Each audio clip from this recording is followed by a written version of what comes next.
You're in trouble. Listening activator.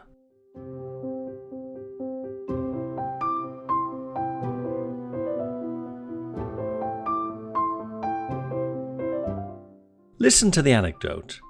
What I want you to do first is to sit back, listen to the story, and try to answer these questions. Where does the anecdote take place? How many dogs are in the car? Is the car broken down? Where was the old lady going? What's the old lady's favourite drink? Where does she live? Was she arrested? Listen to the story and check your answers on the next page. Listen to the anecdote and answer the questions. Use the controls at the bottom to pause or move the audio. Click the Start Quiz button to answer the questions. The story will begin in 10 seconds. 10, 9, 8, 7, 6, 5, 4, 3, 2, 1. You're in trouble. I haven't always been an English teacher. Indeed, I've done quite a few jobs, including 2 stints as a police officer. When I look back on my days as a police officer, I can recall many incidents that I'd like to share with you as anecdotes to help you develop your reading, listening comprehension, and vocabulary skills.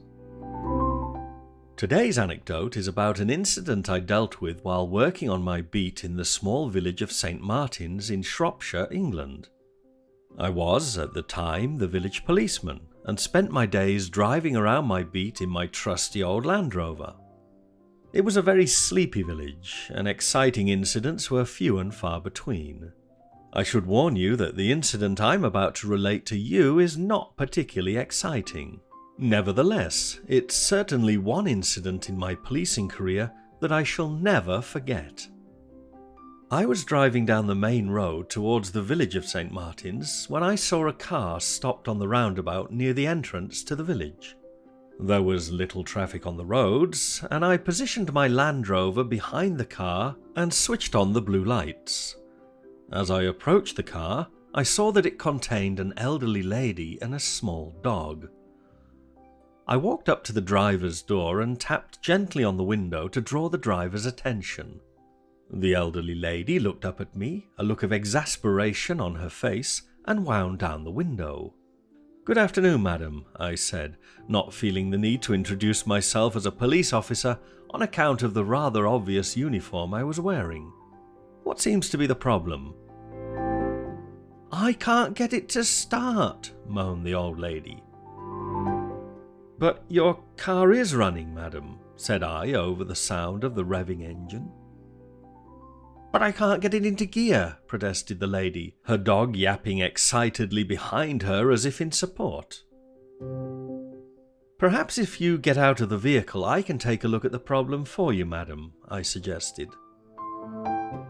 It took a few minutes to get the old lady, walking sticks, and her dog out of the vehicle and onto the safety of the verge. "It's frightfully annoying," she shouted as I made my way back to her car. "I was on my way to see my sister in Dorset." I gave her a reassuring smile as I lowered myself into the driver's seat. My smile turned instantly into a grimace as my backside landed on the seat and discovered the old lady's incontinence. I tumbled out of the car onto the road, hoping against hope that I'd been quick enough not to have soaked up too much of the stale urine from the seat. Gingerly feeling the back of my pants, I realised that I was not so lucky. Professional as I was, and still not having resolved the problem posed by the car's position, I determined to carry on.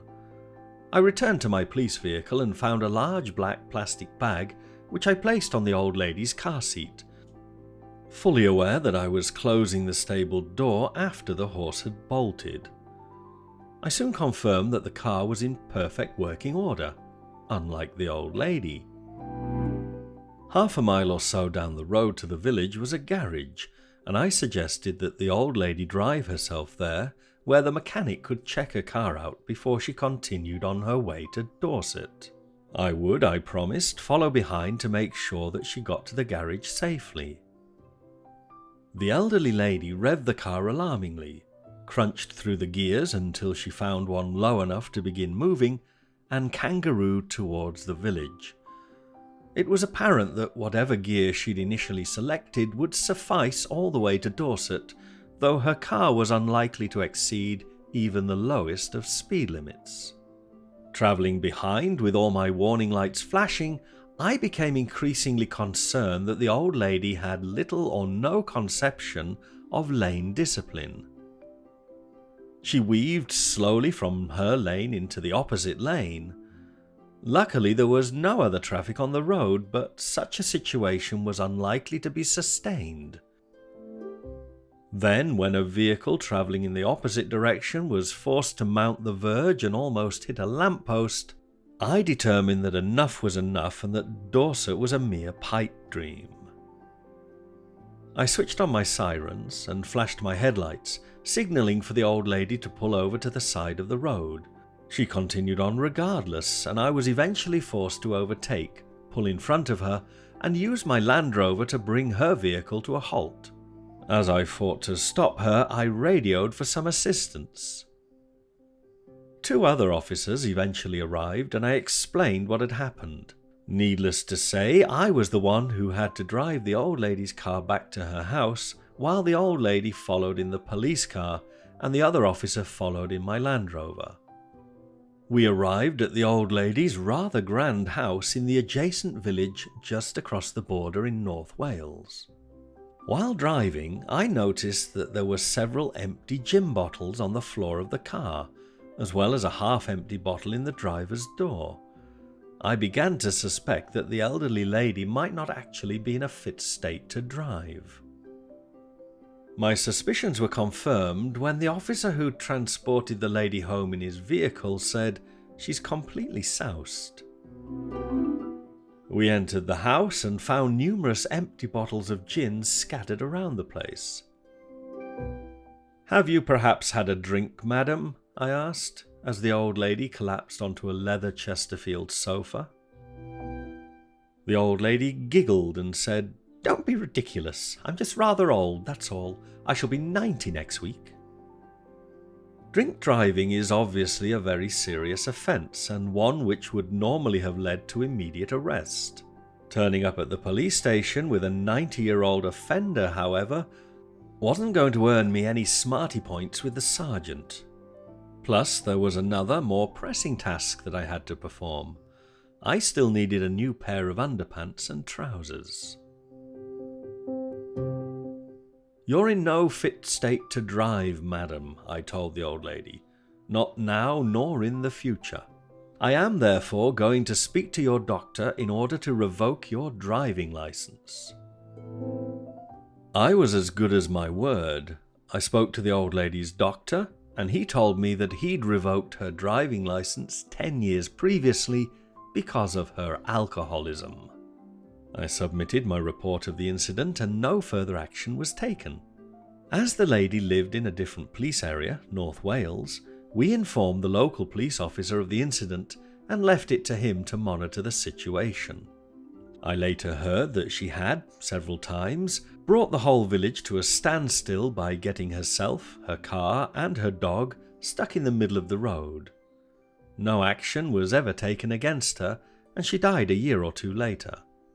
I've often wondered what might have happened had I not come across her on the roundabout that day, as Dorset is several hundred miles away from where I found her, and she had seemed awfully determined to go to her sister's.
Resources.